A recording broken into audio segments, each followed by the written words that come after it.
on accueille Daniel pour finir cette émission. Bonsoir Daniel. Bonsoir Olivier. Bonsoir.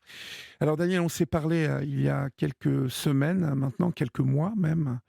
Euh, Oui, Votre mari venait de vous annoncer brusquement qu'il vous quittait le soir de la oui. Saint-Valentin, hein. Je crois qu'il vous avait fait ce coup-là et qu'il Non, non, c'était en décembre, mais en fait, Ah, on est c'était en passé décembre. devant le juge pour divorcer le jour de la Saint-Valentin, puisqu'il m'avait demandé en mariage le jour de la Saint-Valentin.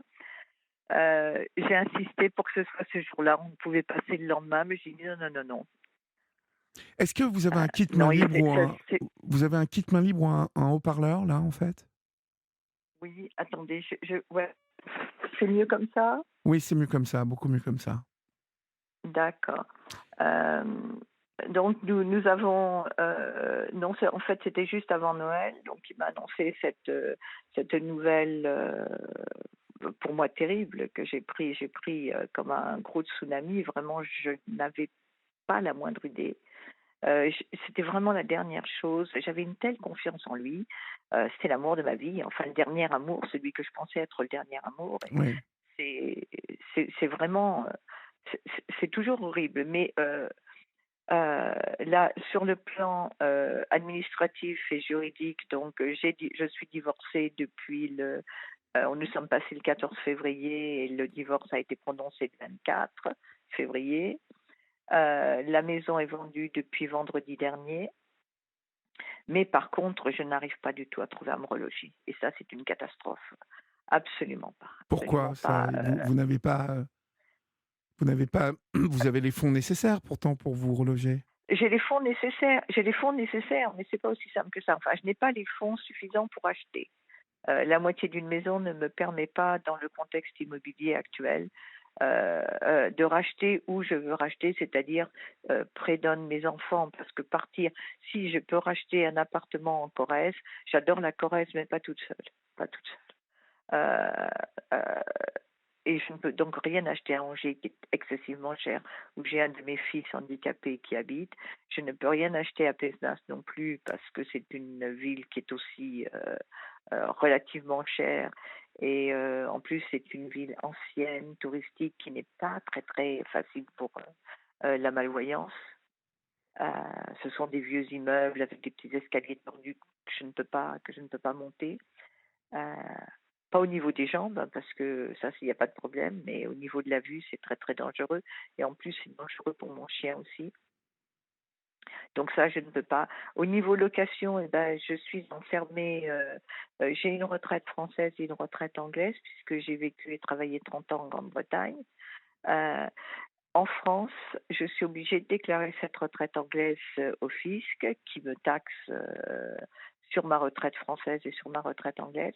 Mais par contre, lorsque je fournis mes revenus, la retraite anglaise n'est pas prise en charge dans le privé parce qu'ils ne peuvent pas la saisir. C'est charmant. Et au niveau des logements sociaux, ben, par contre, là, ça compte et ça me fait un peu trop. Euh, je suis vraiment, vraiment pour l'instant, j'ai pas de solution. Là, je suis obligée de quitter. J'étais chez mon ami Alain. Je suis obligée de partir parce que il ne me met pas à la porte, pas du tout, mais il a besoin de. C'est un petit appartement. Il a besoin de l'appartement, de la chambre pour son fils, qui étudie à Bordeaux et qui va passer des examens et qui va venir travailler ici tout l'été. Donc, c'est tout à fait normal qu'il récupère sa chambre, hein. C'était déjà bien généreux de me la proposer. Donc je pars jeudi. J'ai peut-être trouvé un studio meublé dont je n'ai pas idée. J'espère que l'accès va être possible. Ça n'est même pas sûr. Mes meubles sont au garde-meubles. Et sur ce plan-là, je ne peux rien faire. Alors c'est un peu une double peine parce que on avait acheté à Pézenas pour près de trois de mes enfants. Et en fait, euh, dont deux sont quand même handicapés et ne sont pas mobiles. Moi, mais je suis mobile à condition d'avoir quelqu'un avec moi. Et ben voilà, j'ai personne.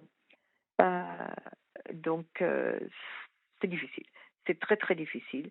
Bon, sur le plan émotionnel, c'est une montagne russe, hein. on n'arrête pas d'aimer, on déconnecte pas comme ça, du jour au lendemain. Bien sûr, bien Heu, sûr. j'aime une personne qui n'est pas bien, qui n'est pas la personne que je croyais qu'elle était, hein, et ça fait encore plus mal parce que, je lui disais souvent, enfin je lui avais dit, que j'avais très, très peur qu'il meure avant moi et que je suivrais certainement très vite. C'est pas le cas, hein. Pas du tout. Je ne vais pas le suivre. Enfin, je ne pense pas, hein. Lorsque vous On dites a toujours ça, l'impression qu'on je va. ne pense pas, vous pensez qu'il peut encore se passer quelque chose entre vous? Ou, parce Oh qu'il non, est non, non, il il est peut rien, reparti rien en se passer. Angleterre? Ah, il est reparti en Angleterre. Non, mais quand je veux dire, je pensais le suivre dans la mort. Mais comme il est pas mort, Ouais.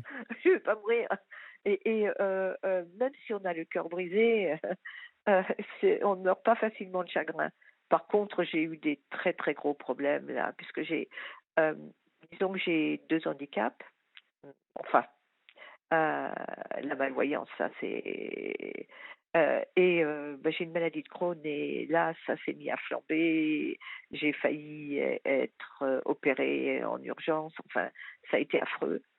Je pensais que j'allais passer le week-end de Pâques, hospitalisée. Puis le dernier scanner, bien que j'aille très mal, était plutôt rassurant. Donc je revois le chirurgien là, mais je pense que je ne peux pas être opérée parce que j'ai pas la force, j'ai pas le mental pour, me sortir de là. Donc, là, il faut pas. Moi qui ai quand même vaincu 3 cancers, enfin vaincu 3 cancers.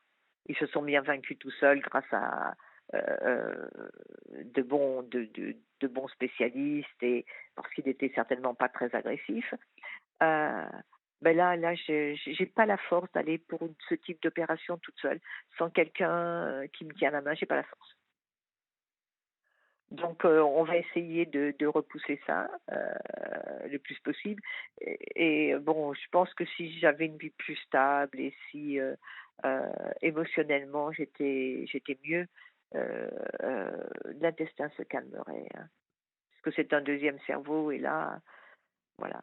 Mais bon, ça a été très, très dur jusqu'au bout parce que je n'ai pas voulu être, mauvaise, donc je l'ai aidé. Je Oui. l'ai aidé à annuler, ses contrats, enfin toutes sortes de choses. Heu, j'étais complètement détruite et là, il a fait quelque chose, je trouve de terrible. Décidément jusqu'au bout, il aura été un vilain monsieur. Avant de partir, il m'a dit: «Je peux pas te laisser comme ça», parce qu'il voyait que je cherchais un appartement et que je ne pouvais rien trouver. Il me dit: «Ne t'inquiète pas, je ne te laisserai pas comme ça à la rue. Quand, je vais rentrer en Angleterre, je louerai une maison et je reviendrai te chercher et on habitera ensemble». Et dès qu'il a été parti, il m'a téléphoné, il m'a dit: «Tu n'as quand même pas cru ce que je t'ai dit». Eh ben, naïvement si. C'est fou, comment il s'est comporté lui. Il a Ah, vraiment, c'est affreux, c'est il a affreux, c'est vrillé affreux. il a vrillé totalement, hein. Totalement, totalement, Et parce que vous totalement. n'avez rien vu venir, c'est ça qui je me rappelle. Vous m'avez dit ne Ah non, j'ai rien rien avoir vu venir, j'ai rien senti vu. et venu venir. Non, non, non. Enfin, vous savez, la vie de couple, c'est pas non plus un long fleuve tranquille. Il y a des moments où, Non. c'est hein, heu peut-être que, il me disait: «Je vais divorcer», comme ça, mais bon, moi je riais. Je le prenais pas au sérieux, heu, parce que c'était dit comme ça. Heu je dis: «Enfin, tu n'es pas», je lui disais: «Mais tu pas sérieux, on ne divorce pas parce que, pour vraiment des broutilles». Et puis bon, ça s'arrêtait là. Heu, mais bon, je pense que lui, c'était sérieux, qu'il ne savait pas comment le dire. Heu, ce qui est terrible, ce que j'ai beaucoup, beaucoup de mal à me remettre, c'est le fait que je ne peux pas, s'il était mort, et je ne souhaite pas sa mort, hein, heu, je pourrais me raccrocher au bon moment qu'on a vécu, à ce que j'ai cru être les bons moments. Mais en fait, ce n'était pas des bons moments, puisque c'était des bons moments pour moi et pas pour lui.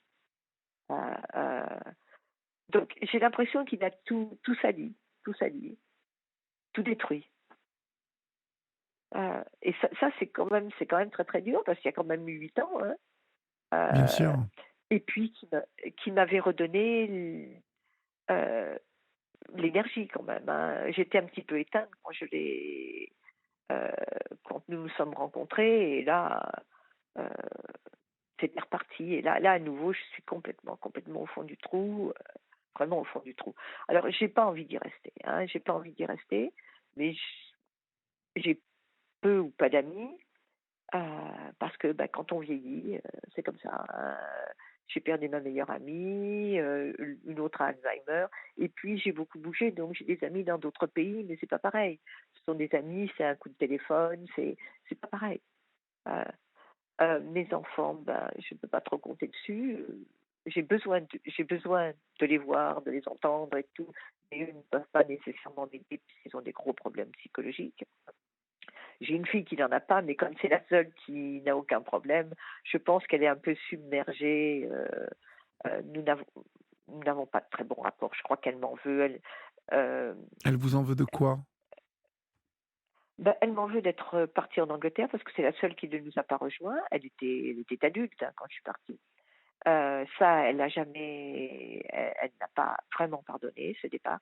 Et aussi, je pense que, quand, j'ai adopté mes enfants, les aînés ils avaient 10 ans et 12 ans, on leur a demandé. Et bien entendu, à 10 et 12 ans, elles étaient ravies. Mais, le temps passant, d'être entourée de frères et sœurs très handicapés qui ont beaucoup monopolisé mon attention et mon amour, ça peut laisser, un goût amer et un sentiment de ne pas être aussi important que les autres, alors qu'elle l'est, hein, bien entendu, à mes yeux, elle l'est. Mais, disons que ça a laissé un contentieux.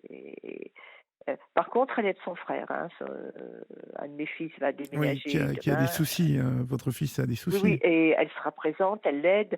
Heu, Ils se sont retrouvés puisqu'on a été séparés longtemps, puisque moi j'ai vécu en Angleterre quand même 30 ans et qu'elle n'a jamais voulu venir. Moi je venais, mais les rapports étaient difficiles, les rapports étaient difficiles. Bon, je pensais qu'on peut-être on moi je continue quand même, mais on n'a pas réglé les choses et je ne suis pas sûre qu'on les réglera. Heu, je fais tout ce que je peux, mais ça Où est-ce passe pas. où est-ce que vous allez aller là, une fois que vous allez quitter votre ami là qui vous Alors héberge? là, là déjà, je suis en train de me ruiner parce que ce sont toujours des solutions bâtardes. Là, déjà une semaine dans un, Airbnb, Oui, que j'ai voulu le plus confortable possible parce que bon, là, je suis quand même dans 9 mètres carrés. Vous savez, la malvoyance, je trouve pour moi, c'est beaucoup moins terrible que la maladie de Crohn, hein. Mais, il faut plein de choses. Heu pour fonctionner, il faut que tout soit, adapté. Et quand on est comme ça dans des situations précaires, c'est très, très difficile. Il y a plus rien qui fonctionne. Ne pas se blesser, ça devient un grand challenge. Heu, on ne peut plus, donc on ne peut pas, donc on ne peut plus lire, je n'ai plus le piano, il y a plein de choses. J'ai plus de vie, j'ai plus de vie. Je n'ai que des valises, hein. J'ai des très, très belles valises. Je viens de m'acheter de très belles valises là. Et c'était d'ailleurs très drôle parce qu'au supermarché, les gens me voyaient avec ces 2 grosses valises et tout le monde disait: «Ah, vous partez en vacances». Mon Dieu, s'ils savaient. oui, Ce vous ne vous sont pas vous vraiment des valises. vous trimballez votre vie dans 2 grosses valises. Je travaille, oui, il y en a une partie qui est au garde-meubles, bien entendu, parce que mon très cher mari m'a laissé vider 160 carrés toute seule, avec, mon ami Alain, sur 4 étages. Alors vous imaginez Mais tout la ça, difficulté. en fait, il l'a abandonné, ces 160 carrés. Ce qu'il y avait dedans, il a tout abandonné lui? Il a pris ce qu'il a voulu lui. Donc moi évidemment je ne l'ai pas aidé, et tout le reste, en fait, c'était l'équivalent d'une pièce. D'un étage, et moi j'ai vidé les 3 autres étages. D'accord. J'ai pas eu le choix, hein, j'ai pas eu le choix. Ça m'a demandé beaucoup d'énergie. Là je suis un peu vidée, Oui, vous vidée. m'étonnez. Et surtout bon, j'ai l'impression que j'ai 100 ans. Ouais. Alors qu'en général, j'ai envie de faire plein de choses, mais je sais il me faut une épaule, il me faut une main. Et je vois pas comment. Alors, je veux passer à autre chose parce que je ne veux pas terminer ma vie sur une histoire comme ça. C'est trop moche. Heu, Vous en aurez vu avec je les veux hommes, hein, encore quand même, hein, Daniel? Pardon? Vous en aurez vu avec les hommes. Ah oui, oui, oui, oui, oui, oui, puisqu'il y a eu quand même, mon premier mari, il y a eu 15 ans de violence, de grosse violence. Et alors ce qui est très triste, c'est que mon premier divorce a été un divorce à l'amiable parce que c'était ce qui était le plus rassurant, enfin, c'était ce qui me causerait le moins de problèmes puisque, j'avais très peur qu'il s'en prenne aux enfants et il avait dit qu'il tuerait les enfants et je croyais tout à fait qu'il en était capable, hein. Heu et donc divorce à l'amiable et là, à nouveau divorce à l'amiable, je ne voulais pas du tout un divorce à l'amiable. Heu, en me montrant, heu, je il n'y a l'amour n'existe pas, il n'y a que des preuves d'amour. Donc je pensais que la seule chose puisque j'aime mon mari, il f je ne pouvais pas faire des choses contre lui, c'est pas possible. Donc il voulait divorcer, je divorçais, que je le veuille ou non. Il voulait qu'on mette la maison en vente. Eh ben, je l'ai mis en vente et tout s'est fait, tout s'est réglé en 4 mois, ce qui est beaucoup, beaucoup trop rapide pour moi. Beaucoup, beaucoup trop rapide. Et en fait, si j'avais été, j'aurais dû. Alors, il ne faut pas prendre l'avis d'un avocat, il faut prendre l'avis des agents immobiliers, hein. Ils sont très brillants à ce niveau-là. Parce que tous m'ont dit, mais enfin, madame, pourquoi vous vous êtes mise à la rue? Vous le laissiez partir, vous refusiez le divorce et vous étiez dans la maison pour des années. Ce qui est la vérité. Ce qui est la vérité, parce qu'il aurait eu beaucoup de mal d'Angleterre le temps qu'il demande un divorce en Angleterre et que donc que dans le divorce, la vente de la maison soit exigée, ça aurait pris des années. Et comme, bon évidemment c'était pas la maison était trop lourde pour moi, mais, financièrement c'était moi qui payais déjà pratiquement tout, donc ça n'aurait pas changé grand-chose, sauf la contingence et je serais restée dans la maison pendant quelques années. Mais bon, heu,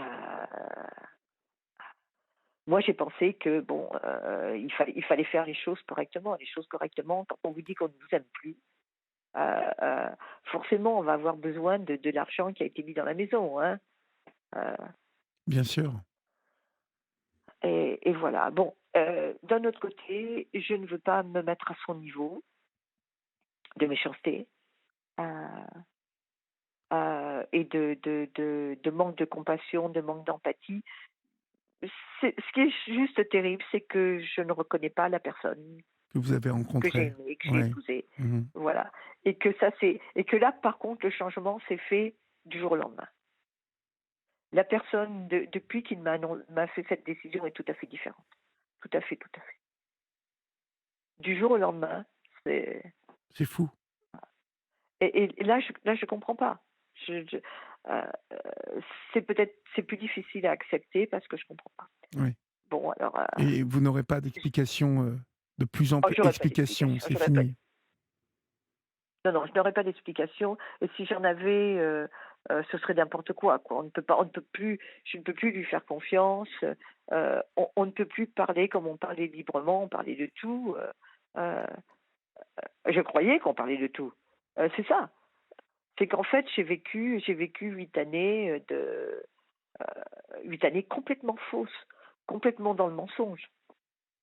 Là, maintenant, il faut vous en remettre à ce qui va se passer ensuite, vous vous Oui. tournez vers Que l'avenir. va-t-il se passer? Oui, mais que va-t-il Oui, se alors moi je passer? veux bien Oui. me tourner vers l'avenir, je veux bien qu'on me téléphone, je veux bien j'ai envie d'être aimée, j'ai envie d'aimer. Mais bon, j'ai aussi, je me dis: «Comment on peut faire confiance après une telle histoire?» Oui. Mais il va falloir Heu, que vous vous rétablissiez, il va falloir se rétablir et que vous vous rétablissiez, dans un appartement, en tout cas dans un lieu où vous allez reconstruire. alors oui, C'est la seule solution. je n'ai pas envie de ce lieu, je n'ai même pas envie de ce lieu. C'est nécessaire, hein, je Mais oui, suis mais c'est obligée. nécessaire, c'est nécessaire. Il va le fa il vous faut vraiment, c'est la prochaine étape vraiment importante, c'est d'arriver à Mais vous poser je quelque me part. bagarre pour ça. Oui, Oui, mais je me bagarre je pour m'en ça. doute. J'ai C'est j'ai aussi très, très envie de partir en Italie, quelque temps. J'ai envie de beauté, j'ai envie d'entendre la langue italienne, bah, écoutez, faites, dans un premier temps, essayez de faire des choses qui vont vous faire plaisir et qui vont vous faire, remonter la pente. Ça, c'est vraiment important et je le dis souvent, il faut vous offrir des moments pour vous. C'est la fin de l'émission, Daniel. Je suis désolé, je suis obligé de vous quitter. D'accord. Je vous Je embrasse. vous en N'hésitez pas à me rappeler, à me tenir au courant de l'évolution de la En tout cas, situation.